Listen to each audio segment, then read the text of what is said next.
We got snowed in with one blanket. Then she whispered, "Come closer, I'm freezing." The storm arrived without warning, and by the time we realized how serious it was, the road behind us had already disappeared beneath a wall of white. The wind screamed against the cabin windows like something alive, rattling the old wooden walls and shaking the roof above our heads. Snow piled up so fast that the world outside vanished completely. One moment there were trees, mountains, and a narrow road leading back to civilization. The next, there was nothing but endless white darkness. And somehow, in the middle of that frozen wilderness, I was trapped with the one person I never expected to spend a night alone with. Before we begin, if you believe in kindness, second chances, and the unexpected ways life brings people together, please take a moment to like this video, comment where you're watching from, share this story with someone special, and subscribe to the channel for more emotional stories like this one. I had known Emma for nearly 3 years. Not well. Not the way people know their closest friends. She was the younger sister of my best friend, and our interactions had always been brief.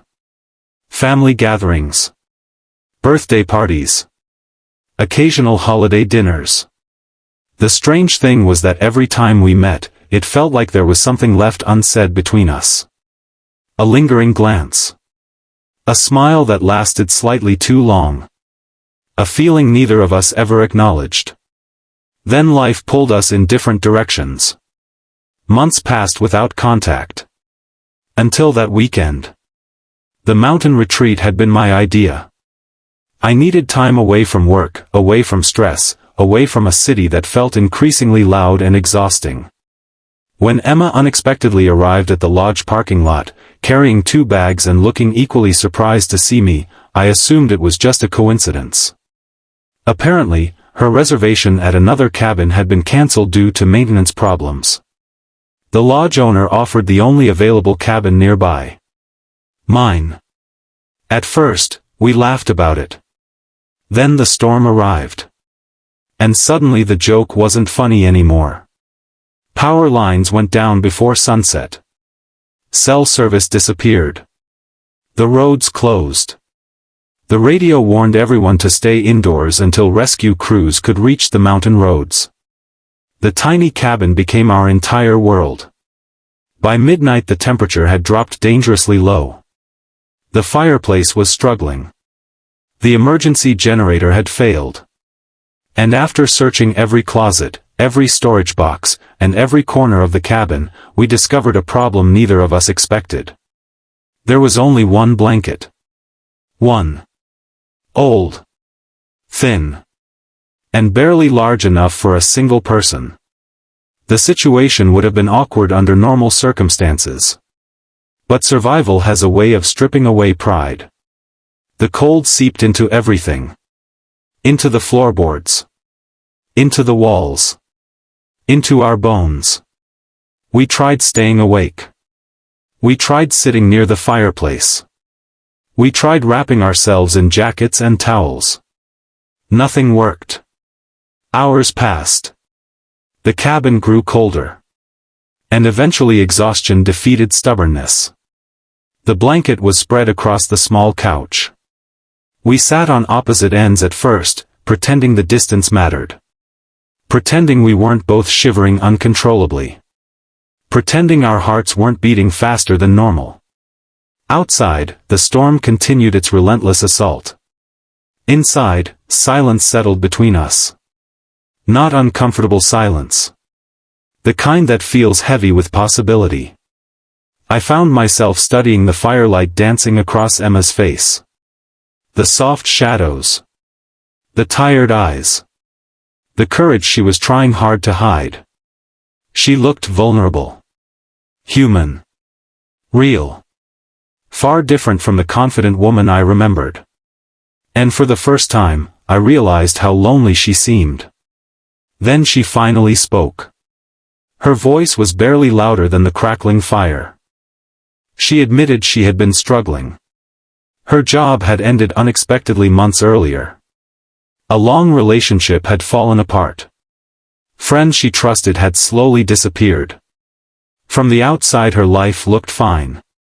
Inside, she felt completely lost. The confession surprised me. People often assume everyone else has everything figured out. The truth is that most of us are simply trying to survive our own invisible battles. I told her about mine. The endless pressure. The burnout. The nights spent staring at ceilings wondering if life was supposed to feel this empty. The dreams I had abandoned because they seemed unrealistic. The disappointment of becoming successful without becoming happy. For hours we talked. Really talked. Not the shallow conversations people have at parties. Not the polite exchanges shared over dinner tables. The kind of conversation that only happens when two people stop pretending. The storm outside grew stronger. Yet somehow the cabin felt warmer. Not because the temperature changed. Because loneliness was beginning to disappear. Sometime after 3 a.m, another icy gust forced its way through the cracks around the windows. The cold hit us like a wave. Emma pulled the blanket tighter around her shoulders. Then she looked at me. Her eyes reflected the orange glow of the dying fire. And with a nervous smile, she whispered that she was freezing and asked me to come closer. The words were simple. But the moment felt enormous. I hesitated. Not because I didn't want to move closer. Because I knew something was changing. Some invisible wall that had existed between us for years was quietly falling apart. Slowly, I shifted beside her. The blanket wrapped around both of us. Our shoulders touched. Then our arms. The warmth was immediate. So was the awareness of how close we suddenly were. Outside, the blizzard continued. Inside, neither of us spoke for several minutes. The silence felt different now. Gentler. More intimate. Safer. Eventually Emma rested her head lightly against my shoulder. A small gesture. Yet somehow it carried the weight of every unspoken feeling from the past 3 years. I didn't move away. She didn't either. For the first time in a very long time, neither of us felt alone. Morning arrived slowly. Gray light filtered through snow-covered windows. The storm had weakened but hadn't ended. The cabin remained isolated. No vehicles. No phone signal. No rescue teams. Just us. And strangely, neither of us seemed eager for the world to return. We spent the day sharing stories. Childhood memories. Embarrassing mistakes. Dreams we never told anyone else. The hours passed effortlessly. At one point we found an old deck of cards. At another we cooked the last remaining supplies in the kitchen. We laughed more than I had laughed in years. Not forced laughter. Not polite laughter. Real laughter. The kind that reminds you what happiness feels like. As evening approached, I noticed something remarkable. The person I had arrived with was gone. Not physically. Emotionally. The cautious version. The guarded version. The version hiding behind fears and disappointments. In her place was someone open, brave, and genuine. The same thing was happening to me. The storm had trapped us physically. But somehow it had freed us emotionally. That second night felt different. The awkwardness had vanished. The uncertainty had faded. The blanket no longer represented necessity. It represented comfort.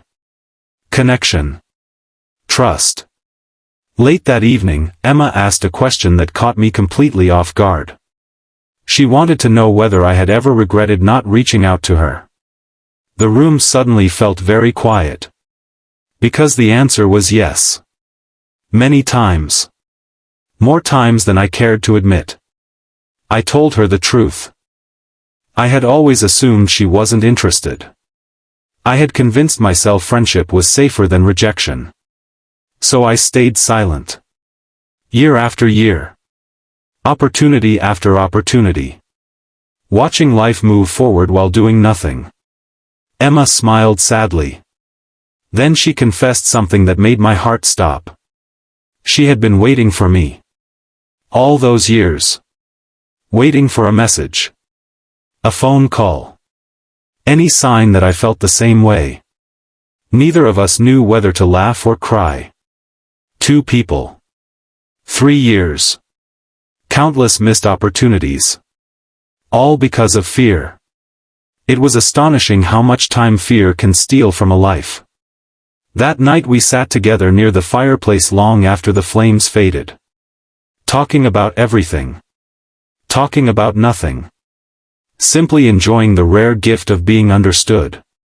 By the 3rd morning, rescue crews finally reached the mountain road. The radio crackled back to life. The world returned. Civilization returned. Reality returned. And suddenly I felt terrified. Not of the storm. Not of the snow. Of losing what we had found.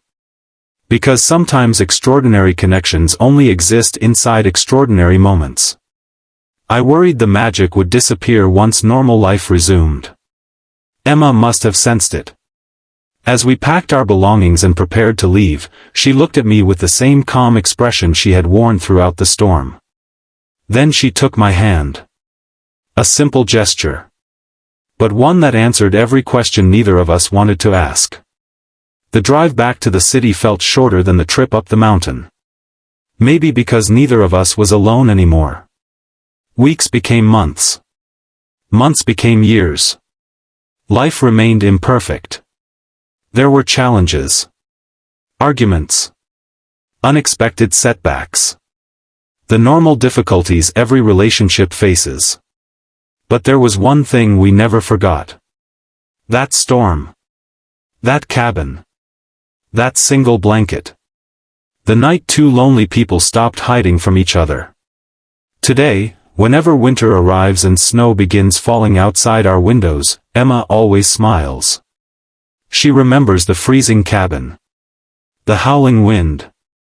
The impossible circumstances that brought us together.